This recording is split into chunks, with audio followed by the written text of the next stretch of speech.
Welcome into Phil's Tax Hacks and Other Retirement Facts with CPA and personal financial specialist, Phil Putney. Now let's get rolling with today's show. Hey everybody, it's time for Phil's Tax Hacks and Other Retirement Facts. Once again, back here with Phil Putney to talk about climbing the financial, or I guess retirement mountain. Retirement mountain. Yeah, is the conversation. You know, as soon as I said that, I started thinking about, what was that game on Price is Right? You remember where the little guy, and he's going out the little, and he's got the little ski stuff? I don't think that was the Plinko one, I don't think, but I don't know what that one was. But all I can see now is that little guy going, little guy trucking up the hill. Yeah.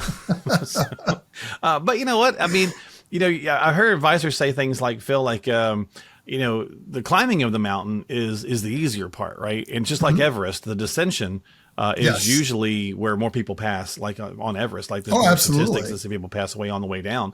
And so it's tougher on the way back down from the mountain in retirement, which would be basically just making the money last and the preservation. The distribution phase. The distribution phase. Yeah. So, I mean, there's a lot of correlations. That's probably where this is coming from between, you know, kind of mountain climbing at a high level, you know, and planning for retirement. So, Well, if you're ready for adventure, stay tuned. We're going to jump in here and talk about climbing a mountain a little bit. So we got to prepare for the climb. First thing you would do. Are you a hiker at all, Phil? I mean, you go camping and all that stuff. So do you guys go up any kind of, you know, things? Yeah. I mean, it's been a few years. We, last big trip we took was the Grand Canyon. So my son-in-law, Brandon, my son, Jamie, and I hiked down in. So this isn't up. This is, well, part of it's up on the way out, but down it's in reverse there. But you go down first and then up. But so we hiked down into the canyon along the Colorado River and then back out on the North Rim. So it was a very, very cool adventure. So. Yeah, it's been a while since I've done it, but I got a friend who's always posting stuff. They do it on a regular basis. And you know, you got to prepare a little bit, right? So just Absolutely. like you don't just throw a backpack on one day and say, hey, let's go and down you to the Grand Canyon. But just don't be surprised if you peter out, right? Things don't work exactly like you plan. Not that they would anyways, but I mean, at least you've got an idea and a plan. Yeah. So, you know, it's funny. Another financial advisor friend of mine did a simulated climb. They were doing a thing for charity. Okay. And I think it was out in Iowa or something. And so instead of actually climbing something like K2 or whatever, and obviously the dangers that go with that, they were just going to walk the distances, and they were going to walk up a much smaller elevation. But they were going to kind of like measure out and how far back they had to start. So they're walking the road and then eventually going up the hill, blah blah blah. Anyway, to raise money for charity, all this kind of stuff. And so his plan was to be able to do the equivalent of something like K2. And he's like, I think by the time I was done, I was like, I can't go another step. They give you kind of this marker of how much you've walked, what mountain it might be in the world. And it was one in Australia. I can't remember the name of it, but anyway, it was like 14th on the list, and he was trying to get to like number 4. He's like, I got some more training to do. Right? Oh yeah. Well, that's the thing. I mean, even for our hike, we did some training ahead of time as much as you can, and you're still not prepared physically when you get out there. That's my segue. Way more intense than what you ever anticipate. Yep. And that's my segue to preparing for the retirement mountain, right? Yep. You got to get the right gear. You got to do some training. And that, of course, in this context would be probably, the vehicles that you have and how you're going to use them, things of that nature. Right. And even just planning it out. What does it look like? You know, I mean, back to our hike when we did the Grand Canyon, I mean, there's lots of different options. With that, you actually have to apply for a permit. Right. So we gave them 3 different routes that we wanted to do or were willing to do. Right. And we didn't know which one we were going to get. Right. So fortunate and unfortunate, depending on how you look at it, we got the one that was the 3rd on the list. That was the highest elevation, meaning it was a much tougher, hike, but it was still awesome. It was a great trip. That's cool. But so you have to plan for what does that look like? How many days you're going to be gone? What kind of food, water? What are you going to do with water? I mean, that was one of the things when we did our hike is there is no water in the Grand Canyon. You get to what they call the Esplanade. It's a big flat area. Yeah. So we did. We hauled in some water and stashed it in, certain locations out there. And that's like you're gathering your gear. So those things would be, you pulled some of those items together for your hike. Those would be things like your savings account, your investments, possibly real estate, things of that nature. Yeah. How much am I going to need? Where's it going to come from? Okay. Where am I going to live? Yeah. Relocation. I mean, all those different things that come in, having a plan, right? Yeah. It's not just a matter of, I think I'm done. Yeah. I mean, it can be, to your point of hiking. Yeah. You can just go out and do it. You can just start going, but be careful, right? It's going to be a much different, probably a pretty rough ride. Yeah. versus Or having walk. an actual plan and a strategy, or a walk. Yeah. And starting to walk down that path anyways, and Yeah. you're still going to run into obstacles. Well, so, okay, we need to understand the terrain then. All right. So Yep. financial landscape is going to be the equivalent here. Yep. When you retire, you want to be in a position to retire in any economy because you don't really have a lot of control over it, right? Correct. Obviously. Yeah, we don't know what that's going to be. So, But you also got to be smart enough to read the landscape a little bit and maybe have an advisor read the landscape, because maybe it is worth the conversation to go, we could make this work, but it may not be the worst idea to wait a little longer to pad a few more numbers or whatever that looks like. right. I mean, the old adage, plan for the best, prepare for the worst type of scenario. I mean, that's how we run the plans, is let's plan as though everything works just smooth and easy. Then let's stress test it. What happens if, we get into 2023 bad markets, goes the way it went. What happens if one of the spouses passes early? What happens if there's long-term care? So make sure that the plan works without those. But then what happens if one of these scenarios happen? How are we prepared for that? So again, having that strategy laid out ahead of time so you can start walking down the plan and then preparing for the, what ifs that might come up. So the ascent obviously is the accumulation phase, right? So if you're Yep. climbing a mountain, the ascent in the retirement version here is that this is where we are starting to, this is where we're building our money. We're putting all the things together. Hopefully you're also talking with an advisor a few years out from retirement so that you're Yep. still in ascent mode, right? Yeah, and that probably is the easier part of the plan, right? Because it's a pretty straightforward process, especially if you're working for a company. There's not as many options of where that money can go. You're limited on what that looks like. You've probably got other expenses you're incurring too. Maybe you've got kids in college, so what does that look like as part of that plan? But just don't lose sight of ultimately that end goal, right? With all of this, it's starting with the end in mind. Where do I want to go? Knowing that, what does this phase look like in my ascent? Maybe earlier, got kids in college. Yeah, I can't put away as much, but don't not contribute, because you're never going to catch up later. Right, So right. just understand what that process looks like.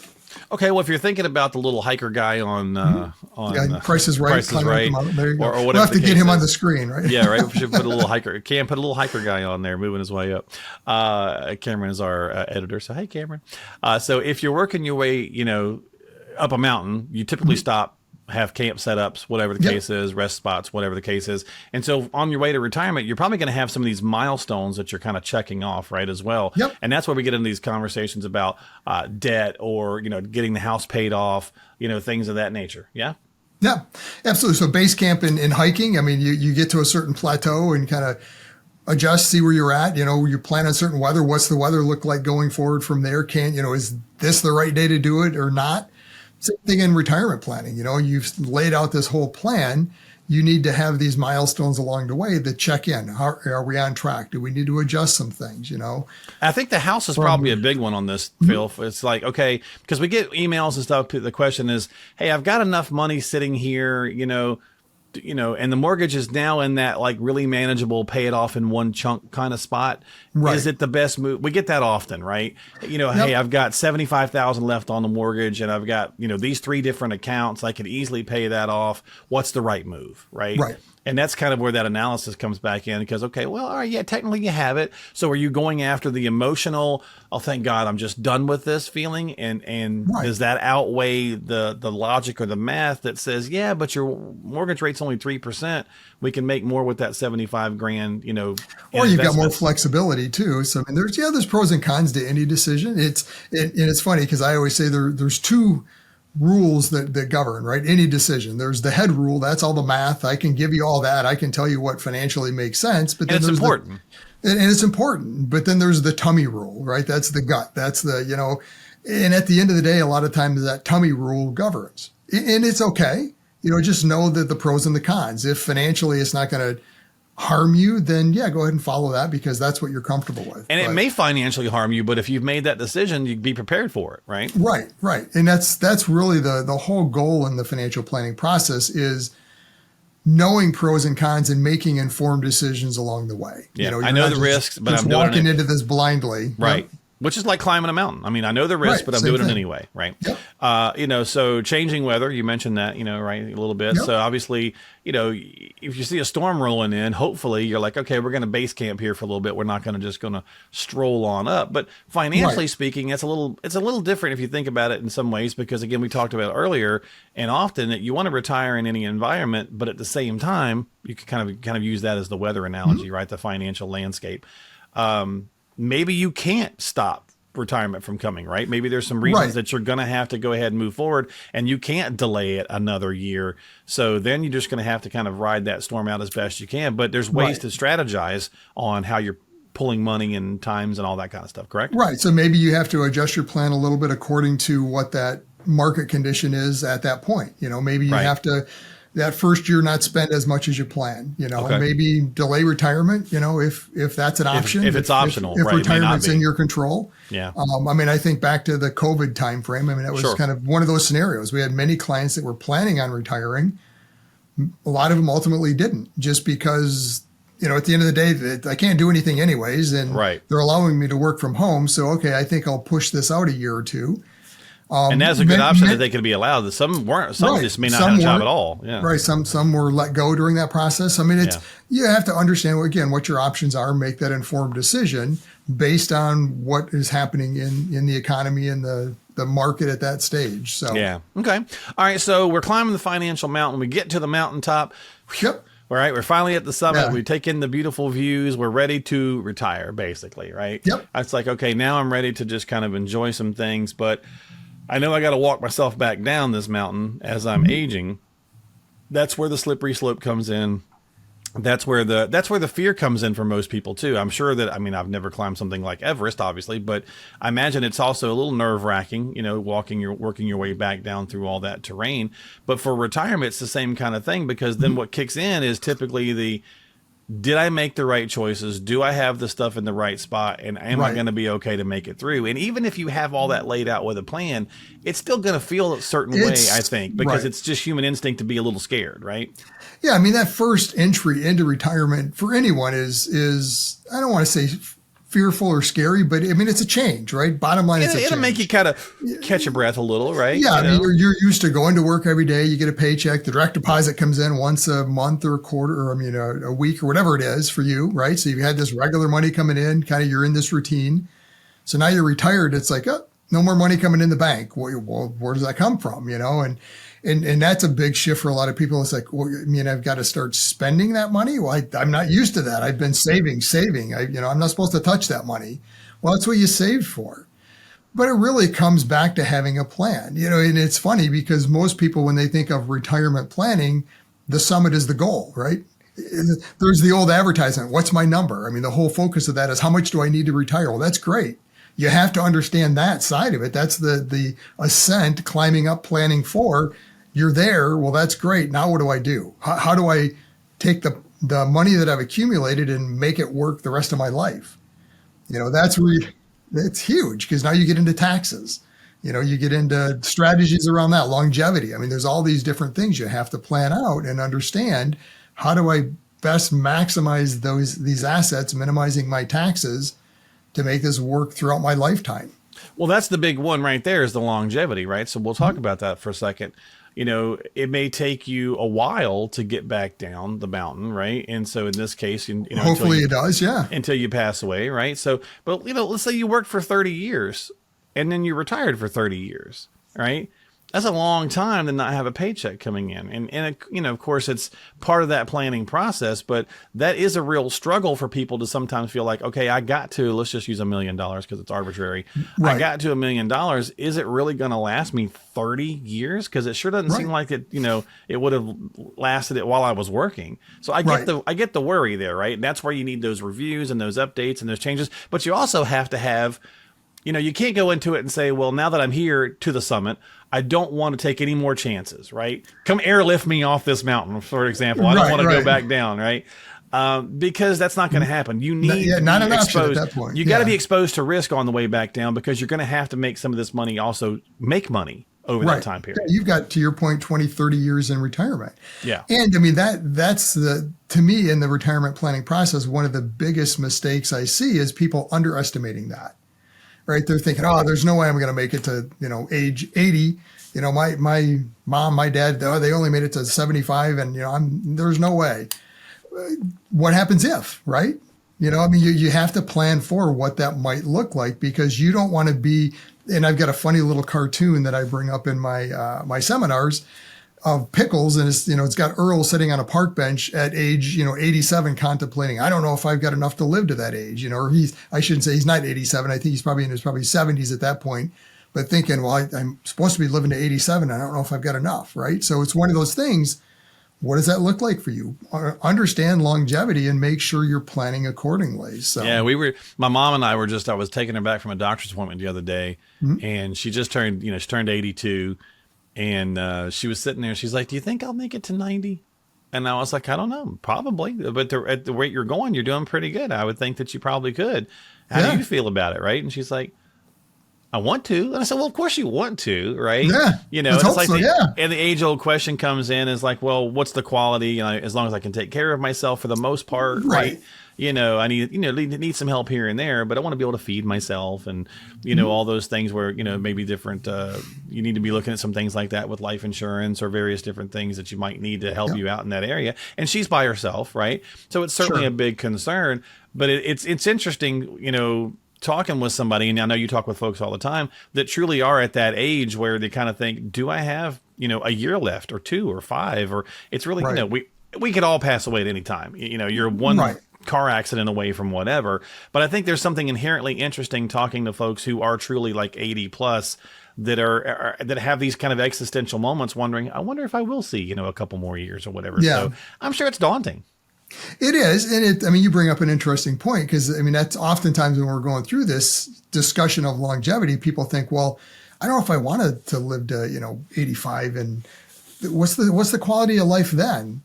But the reality is we don't really have a choice, right? It is what it is. And unfortunately, I guess you have a choice to take care of yourself, right? To try to be, you know what I mean? Like to try to make it as good as you can. Illnesses and things are going to happen, right? Yeah. And to that point with her, she's one of those that always thinks things, I don't know, I got this, that, and the other, which I think is kind of, especially as you get older, I think everybody kind of like, these aches and pains are maybe more than what they are. And I'm like, you're really doing pretty good for 82. Like you've got some minor, you're doing great. Yeah. You got some minor issues going on. You don't have any really major issues. So there's no reason you can't see 90, right? And she never thought she'd go that far, even though she has a couple of sisters that made it over 90, but a lot of them, right around 82, where she's at now, which is probably what got her thinking about it. Sure. And it's like, but from that money standpoint, that longevity standpoint, you still got to plan for it, because she may make it to 95 and was never thinking that was on the radar. And this is where long-term care comes in. What happens if you make it to those ages and all of a sudden the quality of life isn't there? So you need additional care, right? So what does that look like? Because from a financial aspect, that's even more costly. So what does that look like? What's my plan for that? Do I have enough accumulated? Have I purchased a long-term care insurance? Again, one of those things, insurance, you never buy it when the house is on fire. You've got to plan for that ahead of time. What does that look like? Is that part of the plan? Is the plan that my kids are going to take care of me? Well, make sure you talk that over with them, and they know that, and they're okay with that. And it's all part of your plan. So just understand, have those hard discussions of longevity to say, hey, this is probabilities. What does it look like? How are we going to account for this in our plan? If it doesn't happen, awesome. But at least you plan for it. And then you're revisiting that on a regular basis to make sure we still. And that's why I like to try to share some of those stories. And I know, you have the same conversations with clients and family as well, because it's the reality, right? And so in talking to your kids, right? She's 82, I'm 52. It's important for her to talk to me about how she's thinking and feeling about things, especially if you are by yourself, right? Especially if you've got elderly parents and maybe one of them has passed away and the other one is on their own, kind of thing, right? You're there obviously helping in as many places as you can, but ultimately they're still by themselves, right? Especially in the wee hours of things when their minds are thinking about stuff. So, have a family plan, have a discussion, especially, we're into November, Phil, we're doing this, right? This time of the year, families are getting together more. Not always the most pleasant conversation, but certainly worthwhile to talk about the things that you need to do for, climbing the mountain and coming back down the mountain of retirement. So I think, it's one of those discussions. Again, it's not easy to have, but it's better to have it now then something happens, and now at the last minute you're trying to figure it out. Yeah, you're scrambling. Because then you're not going to get the best result, right? Everyone's going to be under or pressure make the best decision, and maybe make the wrong decision because it's an emotional decision then of, I've got to do whatever it is in the moment. Mm-hmm.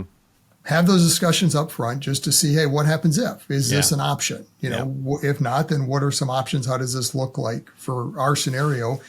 And then start walking towards it and revisit it again. Hey, we talked about that. Is this still good? Are we still on track with that? So we're capping up with this. Our little guy is back down the. Hopefully, our video editor made him climb, and then he's bringing his way back down. Retirement planning can be viewed as an expedition up the mountain if you'd like to. It's a fun analogy, but it does require that preparation, that endurance, the ability to navigate different terrains. Obviously, those are the financial situations, and the journey does not end. I think that's the key thing at the summit, right? Exactly. In a lot of cases, it's really just beginning because you still got a long way to go, and you got to work through all those things. So a good financial planner, strategy, plan, all that kind of stuff go into doing that. So if you need some help, reach out to Phil or a qualified financial professional like Phil. He is a CPA and a personal financial specialist, and you can call him at 248-888-7530. Numbers on the screen for those of you that are checking us out in video form, 248-888-7530, or you can just you can just stop by the website, philstaxhacks.com. That's philstaxhacks.com. That's the podcast website, but it does redirect you, if you'd like to, back over to his main website to get in touch with him. A lot of good tools, tips, and resources there. Phil, my friend, thanks for hanging out, buddy. Welcome November, and I'll see you next week. Sounds good. All right, we'll catch you next time. That's right, you too. We'll catch you next time here on Phil's Tax Hacks and other retirement facts. Phil? Investment advisory services offered through AFS Wealth Management. The content of this program is provided for informational purposes only and is not a solicitation or recommendation of any investment strategy. Investments and/or investment strategies involve risk, including the possible loss of principal. There is no assurance that any investment strategy will achieve its objectives.